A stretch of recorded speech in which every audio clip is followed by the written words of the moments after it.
ஆனா ஏன் என்ன கோலமாக வந்திருக்கிறாய்? என்ன ஆயிற்று? ஏன் என்ன காரணம்? சக்கரம் எங்கே? சக்கரம் இருக்கட்டும், இருந்தாலும் உங்களிடத்துல ஒரு வார்த்தை ஒன்று கேட்கலாமா? என்ன வார்த்தை? மனதிலே எதுவும் தயக்கம் கிடையாது. பின்னாடி ஆனா காத்தல் அடித்தல் வளர்த்தல் மும்மூர்த்தி தேவர்கள். மும்மூர்த்தி தேவருக்கு அறியாத விஷயம் ஒன்றும் கிடையாது. இடத்தில் என்ன கேட்பதற்கு தயக்கம்? கேளுங்கள். மைத்துனா, நேற்றைய தினத்திலே நீங்கள் பெண் கேட்க என்னுடைய மகனுடைய அரண்மனைக்கு சென்றீராமே? எவன் மகன் கலைவாணி மருமகன் பிரம்மதேவன் பெண் கேட்டோம். பெண் கேட்ட காரணத்தினால ஆனா தேவன் வாராமல் மாமனார் வாராம படிரக்கு சிவன் வாராம என் பிள்ளைய பார்த்து கொட்ட பையன் தூணுகாலு பான வயிறு ஊர்சி முகம் ஏறு நத்தி என்று கேவலமாக பேசினார். அப்படி பேசினார்களா? கேவலமாக பேசியது மட்டுமல்லாம பெண் கேட்க வந்தவரை எங்களை அரண்மனை விட்டு வெளியவர்கள் தங்கையை பணம் பிடிச்சு தந்தாங்கப்பா. பிடிச்சாமா தள்ளினாங்க. ஆமா, அதனால மைத்துனா அவர்கள் அறியாத புத்தியால தெரியாமல் தவறு செய்து விட்டார்கள். சரி, மகனை போல உலகில் அழகான பிள்ளை யாராவது உண்டா? அதனால இங்க இனிமேல் எங்கள் முகத்தை விழிக்காது என்று சொல்லி வந்து விட்டோம். அதனால அவர்கள் அறியாத புத்தியால் தெரியாமல் தவறு செய்து விட்டார்கள். அது ஒரு புறம் இருந்தாலும் உன் மகனை போல அழகு படைத்தவர்கள் அகில உலகத்தில் யாராவது இருக்கும்? வையகத்தில் யார் இருக்கிறார்? என் மகன் விநாயகனை போல யாருமே கிடையாது. விநாயகனை போல சர்வ சக்தி கொண்ட அது மட்டும் யார் இருக்கிறார்? அகில உலகத்துக்கு முதல் தெய்வம் பிள்ளையார் அவர்தான். அவருக்கு பிள்ளை தர மறுத்து விட்டார். அதனால் அவரை மறுத்து விட்டாரே. பிரம்மன் மறுத்து விட்டாரே. அவர்கள் என்ன பெண் தருவது? சித்தி புத்தி இருவர் என்னிடம் மறந்து வருகிறார்கள். நான் உனக்கு பெண் தருகிறேன் ஐயா. அப்படியா? தாங்கள் சொல்லுகிறீர். ஆனா பெற்றவர்கள் அவர்கள். ஆனா பாட்டனார் என்ற முறையில் வளர்த்தினீர்கள். நீங்கள் வளர்த்தியவராக நீங்கள் தருவதாக ஒப்புக்கொண்டாலும் பெற்றவர்கள் மனம் ஒப்புக்கொள்ளவில்லையே. நான் அழைக்கிறேன். தகாத முறையில் பேசினாரே. மகனே மருமகளே, என்னப்பா அப்பயும் லொல்லு குறை மாதிரி பாத்தியாடா? வாங்கப்பா, வரானா மதியான சூரா வரானா? வாங்க. ஐயோ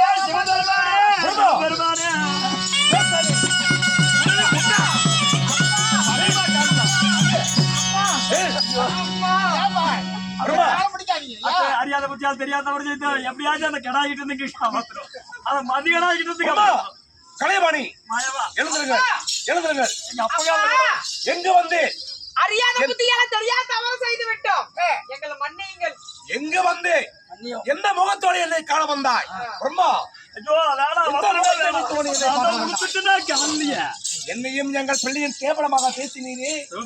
எந்த முகத்தை வந்து என்னை காண வந்து? முகத்தோட வந்துக்கிறோம். மாவனா சூடு சொல்றி முண்டா பொண்ணு நான் கொடுக்கறது தயாரா இருக்கிறோம். காலில் விடுவோமா மருமகளே? கொடுத்துறீங்க போங்க. அப்படியா? அப்படியா? தகாத முறையெல்லாம் பேசிவிட்டு கூப்பிடுறது உங்களுக்கு அபயம் அறிகிறது என்று தெரிந்தவுடனே பெண் கேட்க தருகிறோம் என்று சொல்லுகிறீர்களா? வார்த்தையால எங்களை கொட்டடிக்க வேண்டாம். நாங்கதான் காலியே விழுந்துட்டுவேன். அப்படியே மனசு இறங்கலையா? அப்படியா? பொண்ணு தரையா மச்சான்? காத்தல் அடித்தல் படைத்தல் மும்மூர்த்தி தேவர்கள் இல்லாமல் எக்காரியும் நடக்காது. இருந்தாலும் தகாத முறையில் ஏசினாய். சற்று மனம் வருத்தமாக இருந்தது. எப்போது மன்னிப்பு என்று கேட்டாயோ அப்போது உன்னை மன்னித்து விட்டு மறப்போம் மன்னிப்போம் என்பதுதான் தேவருக்கு இலக்கணம்.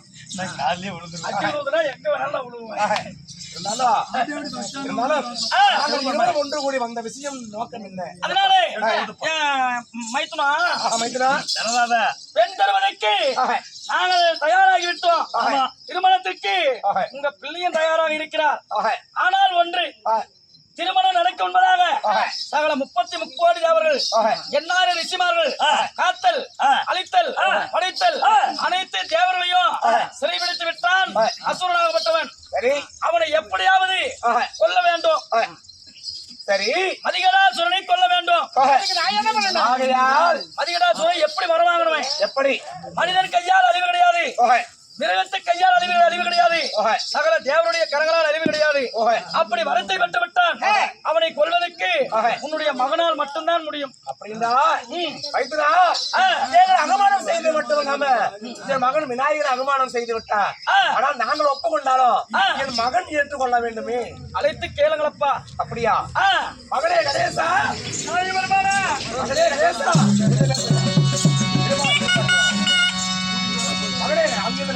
கணேசா,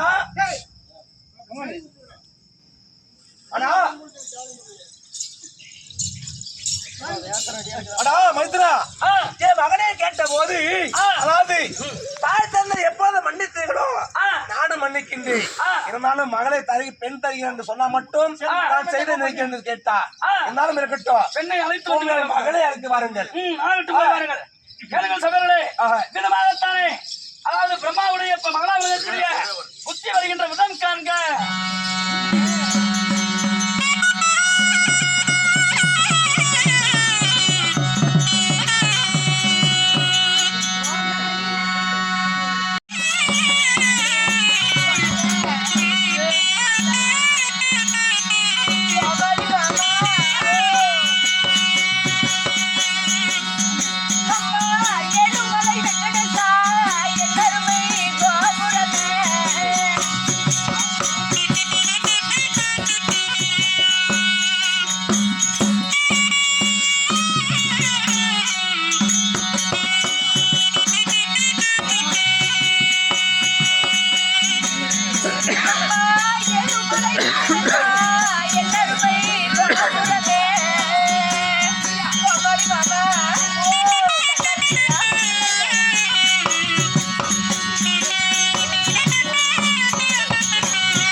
நான் வந்திருக்கிற விருத்தாந்திரம் என்ன தெரியுமா உனக்கு? சொன்னா தெரியும். சொல்லட்டுமா?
இருந்தாலும் அந்த ரங்க மாதர் வெத்த சுந்தர வடிவமுள்ள வெளியழகி உச்சமில்லாத ரூபி 1000 மின்னலிலே ஜோதி மின்னலை போல வாழ பருவமுள்ள சோழ குயில போல சுந்திர உள்ளமாத தொகை மாறதிகள் வச்ச அந்த அடிகள் பூண்டு ஆடையும் அலங்கரித்து மெல்லவே நடந்து நான் மேனியும் அலங்கரித்து சந்தனம் புடுகு பன்னீர் என் காலினில் சிலம்பொலி புடுகு பன்னீர் என சொல்லக்கூடிய வாசனாதி திரவியங்கள் சரி என் காலினில் சிலம்பொலிக்க நான் வந்திருக்கிறேனே என்னுடைய பெயரோ புத்தி என்னும் மாது உங்களுடைய பேரோ புத்தி ஆமாண்ணா உனக்கு இருக்குதா இல்லையா எனக்கு இருக்குது அம்மா புத்தில உனக்கு இல்ல எனக்கு இருக்குது சரி அண்ணா அப்படியாக இருந்தாலும் என்னை 10 மாதம் 300 நாள் 3000 தசைவி நாடுகள் தன் அங்கத்திலே பெற்றெடுத்த தாய் தந்தை யார் என்று தெரியுமா அண்ணா என்னை பெற்றெடுத்த தாயாரோ கலைவாணி சரஸ்வதி கலைவாணி சரஸ்வதி ஆமா தந்தையார் என்னுடைய தந்தையாரின் பெயரோ பிரம்மதேவன் சதுர்முகம் படைத்த பிரம்மதேவன் சதுர்முகம் படைத்த பிரம்மதேவன் அப்படியாக இருந்தாலும் என்னை வளர்த்ததொரு தாய் தந்தையர் யார் என்று தெரியுமா யாரு ஆதி மாயக்கரனும் ஆதி மகாலட்சுமி என்னை வளர்த்ததொரு மாயக்கண்ணனும் மகாலட்சுமி ஆமா அப்படியாக இருந்தாலும் என் அரண்மனை தேடி வந்த காரணம் உங்க தாயாரும் தந்தையாரும் அழைத்து வர சொன்னா அப்படியா அக்கா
திருவேர்மறை கொழுந்து பாரிஜாதம் என சொல்லக்கூடிய வாசனாதி மலர்களை எல்லாம் பறித்து வந்து தங்களுடைய மகள்களாகப்பட்ட சித்தி புக்தி இருவருமே சேர்ந்து தங்களுடைய பாதார விந்தவர்கள் ஆதாரமாக போற்றி மளிகை முளை கோங்கு மன்னர் மச்சுவேர் மறிக்கொண்டு சொல்லக்கூடிய பாரிஜாத மலரை பறித்து பன்னீரால் காலை கழுவி எங்கள் பட்டடையால் துளைத்து உங்கள் பாதத்தில் போட்டு இந்த பேசி இருவரும் உங்கள் பாதம் பண்ணிடும் தாத்தா. பந்தனம் புரிந்ததாலே உலகில் எந்த இடம் வாழ்ந்திருப்பீர்கள். இருந்தாலும் கல்யாண காரியமாக உங்களை அழைத்தோம். இருவருக்குமே திருமணம் செய்ய வேண்டும். மாப்பிள்ளை யார் தெரியுமா? மாப்பிள்ளையா? நீங்களே பார்த்து வச்சிருக்கீங்க. மாப்பிள்ளை யாரு? உலகத்தில் முந்தி பிறந்த சொந்தி கணபதி விநாயக பெருமான் தான் உங்களுக்கு போடா செத்து போன போனமே போடா தூரம்.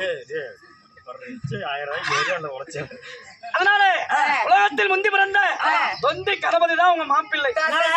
உங்களுக்கு கொஞ்சமாவது மண்டியில மூளை இருக்குதா? என்னாச்சு? உங்களுக்கு மூளைங்கிறது ஏதாவது கொஞ்சமாவது இருக்குதா இல்லையா? என்னமாச்சு? இதுல அழகான 2 பிள்ளைங்களை பெத்துட்டு அவரோ ஆணை முகத்தோடு சொந்தி எல்லாம் வச்சுக்கிட்டு அப்படி எப்படி இருக்கிறாரு? அவருக்கு போய் எங்க 2 பேர்த்த கல்யாணம் பண்ணி வைக்கலாம்னு முடிவு பண்ணிருக்கிறீங்களே அம்மா. தொந்தி வைத்தோர் என்று அவனை இழிவாக பேசாதீங்க. அதாவது அகில உலகத்திலே எத்தனையோ சமுதாயம் எல்லாம் இருக்கிறது. எல்லாத்துக்குமே அகில உலகத்துல முதல் தெய்வமே கணபதி தான். அவரை நீங்க திருமணம் செய்வதனால நீங்க ஆனந்த சந்தோஷம் தான் அடையணும். அப்படியா? அதனால் நீங்க மணப்பெண் கோலத்தோடு இருங்க. நாங்க மாப்பிள்ளை அழைத்து வருகிறோம். எங்களுக்கு உசிறு வரும். ஆமா அப்படியா? ஆமா. அம்மா உனக்கு கல்யாணம் பண்றியா? நீங்க சொல்ல வேண்டுமென்றா ஒரே ஒரு வழி. ஏன்றா நம்மை போல 60,000 தேவர்கள் வந்தாலும் அண்ணவனை அசைக்க முடியாது. அவன் கேட்ட வரம் மனிதனாக இருக்கக்கூடாது, தேவராக கூடாது, மிருகமாக இருக்கக்கூடாது. ஆமா. எந்த ஆயுதம் கத்தி ஆயுதம் எதனால உயிர் போகக்கூடாது வரம் பெற்றிருக்கின்றார். அதனால அண்ணா ஆழ்வார் சக்கரம் தாங்கள் கரங்களால் கப்பி கொண்டிருக்கின்றார். ஆகையால அவன் சிரித்தால் மட்டுமே சக்கரம் தரையில் விடும். சரி, இல்லாமட்டும் ஆகாது. ஆகையால என்ன செய்ய வேண்டும்? அதாவது தாங்களும் அதாவது மாயக்கர்ணனாக இருக்கக்கூடிய கோபாலக்கர்ணன் வேறு, அதாவது சேரவ கோமாளியாக வேண்டும். என்ன கேட்டா அதாவது அசுரனாகப்பட்டவன் சிரிப்பு என்றால் என்னவென்றே தெரியாது அவனுக்கு. அதனால சிரிப்பு அவனுக்கு சிரிப்பு காட்ட வேண்டும். அப்படி அவன் சிரிக்கும் பொழுது மெய் மறந்து சிரிப்பான். சக்கரம் கீழே விழுந்து விடும். சக்கரத்தை தேவர்கள் பெற்று விடலாம். அதற்கு என்ன செய்வது என்று இப்பொழுது நான் கண்ணனாக இருக்கும் நான் ஒரு கோமாளியாக வேடம் தரிக்கிறேன். சேர்வு கோமாளியாக தாடி வளர்த்து கொண்டு அதாவது வாய் முழுவதும் பற்களை வைத்துக் கொண்டு ஒரு தமாசாக அதாவது சேர்வ கோமாளியாக நீங்கள் வர வேண்டும். பார்த்தாலே சிரிப்பா இருக்கிறதப்பா. ஆகையா அது மட்டுமல்ல, அதாவது இடிமன்னன் மத்தாள தாளங்கள் கொட்டி மலக்க வேண்டும். வாயு வருணன் குபேரன் இந்திரன் சந்திரன் யாவற்றவர்களோ அதாவது தேவலோகத்தில் இருக்கிற தேவராஜனுடைய அதாவது இந்திரகோடி சந்திரகோடி பூச்சக்கர கோடி இதெல்லாம் வைத்துக் கொண்டு அனைத்து தேவர்களும் தேவ பெண்மணிகளும் நடினமாடி கொண்டு போக வேண்டும். அது மட்டும் இல்லாம என் மகன் கணேசன் வயிறு குலுங்க துள்ளி குதித்து விளையாடி கொண்டு ஆடி வர வேண்டும். ஆமா, அப்படி ஆடி கொண்டு வந்தால் என் மகனுடைய ஆட்டத்தை பார்த்து அதாவது சிரிப்பு வந்துவிடும் அசுரனுக்கு. வயிறு குலுங்க ஆமா, அவனுக்கு சிரிப்பு வந்துவிடும். அப்படி சிரிப்பு ஏற்பட்டால் சுலோசன சக்கரம் மீண்டும் தங்கள் கரங்களுக்கு வந்துவிடும். அதன் பிறகு அவனை கொள்வதற்கு வழி செய்வோம். மகனே கணேசா,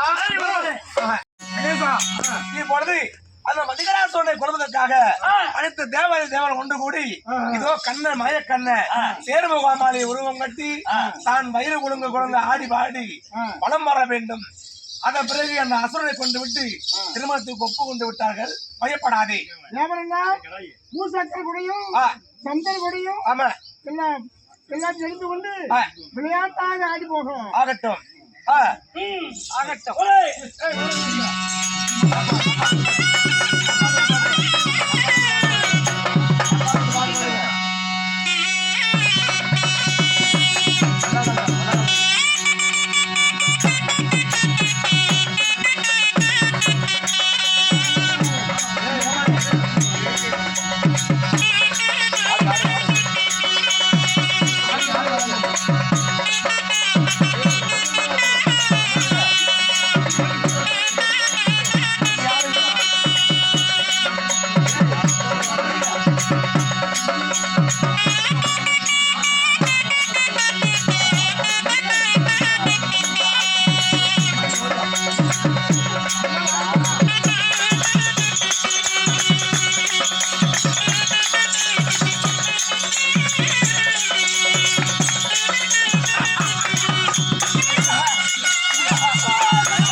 முடிவுக்கு வந்து விட்டது. இனி பயமில்லை. ஆகையால் அவனை பிறகு குறைவழி மகனே விநாயக பெருமானே, அதாவது உன் தாயாருக்கு காவல் காத்த பிரகாரமாக இந்த சிவனுக்காக நான் ஜபத்தை கிடைக்காம இருப்ப உன்னுக்கு காவலாக வைத்தேன் அல்லவா? அப்ப சிவனுக்கு காவல் புரிந்திருக்கிற போது பரசுராமன் என்ன தேடி வந்தான். பரசுராமன் என்னை கற்பதற்காக வந்தா. பரசுராமனுக்கு நீ வழிவிடுவதற்காக மறுத்தாய். அப்ப பரசுராமனுக்கும் உனக்கும் சண்டை சமாதானம் இருந்து இருவரும் சரிசமாக போர் புரிந்தீர்கள். அப்போது பரசுராமன் தங்கள் கரங்களாக இருக்கக்கூடிய அந்த பரசு ஆயுதத்தால, அதாவது இந்த யானமுகம் கொண்ட விநாயகருடைய இதோ இந்த தும்பிக்கை இருக்கக்கூடிய இந்த தந்தத்தை ஒன்றை வெட்டி விட்டார் பரசுராமன். அந்த தந்தம் விட்டு விட்டது. இது மனம் சங்கடப்பட்ட போது விநாயகா இதுவும் நன்மைக்கிறார், கோபம் கொள்ளாது, பரசுராமனை பணிவாக மன்னிப்பு என்று ஏற்றவுடனே பரசுராமனை மன்னிப்பு கேட்டு பரசுராமன் ஒன்றை அரவணைத்து, பரசுராமா அதாவது கணேசா கோபப்படாது, இது நன்மைக்கிறார் என்று சொல்லி அன்று பரசுராமன் உனக்கு ஆசி கூறி சென்றான். அன்று வெட்டுப்பட்ட உன்னுடைய தந்தத்தை வைத்து அவன் எப்படி வரமாட்டான்? ஆயுதத்தால் மரம் சாகக்கூடாது, ஈட்டி கத்தியே சாகக்கூடாது, மனிதனா சாகக்கூடாது, மிருகனாக சாகக்கூடாது என்று வரம்பற்ற அல்லவா? இது அறுபட்ட இந்த தந்தத்தை வைத்து நீ மிருகமும் அல்ல தேவனம் அல்ல, இந்த தந்தத்தை வந்து அந்த கஜநாகேஸ்வரரை கொண்டு விடு.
சிவபெருமான் முன்பதாகவோ அழியாம கண்ணன் முன்பதாக இப்ப சித்தி முத்திக்கு விநாயகர் பெருமானுக்கு திருமணம் நடக்க போகிறது. மரமகனே மணமகனை மாலை அணிந்து மாலை கணத்தோட அனுப்பினாரு.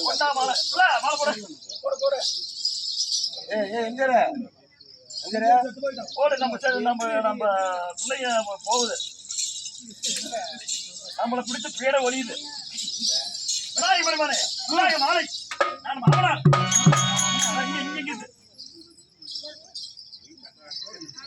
இப்பொழுது நல்ல நேரம், நல்ல நட்சத்திரம், இப்பொழுது திருமணம் செய்து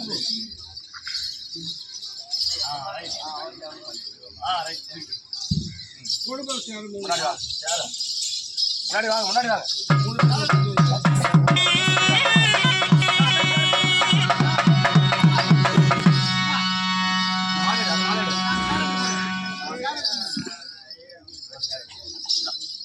அங்க அண்ணன் பேர் சாரு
சித்தி புத்திக்கு விநாயகர் பெருமானுக்கு திருமணம் நன்றாக நடந்திருக்கின்றது.